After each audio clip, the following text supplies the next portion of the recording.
সবাইকে শুভ রথযাত্রা। রথযাত্রার অনেক অনেক শুভেচ্ছা। জয় জগন্নাথ। আজকে তৈরি হচ্ছে জগন্নাথ দেবের খুব প্রিয় কাঁঠালের একটা রেসিপি।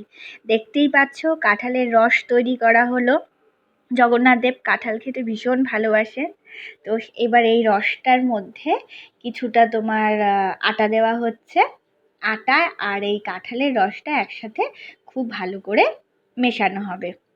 তার মধ্যে চিনি দেওয়া হচ্ছে পরিমাণ মতন, মিষ্টি স্বাদ অনুসারে।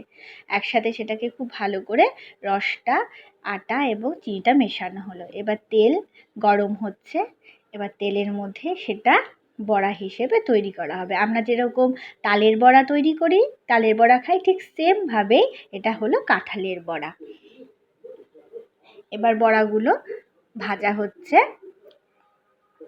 কাঁঠালে তো অনেক কিছুই হয়, তো এই ভাজা দেখো বড়াগুলো সব তৈরি হয়ে গেল।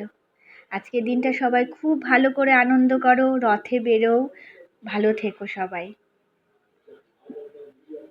শুভ রথযাত্রা সবাইকে।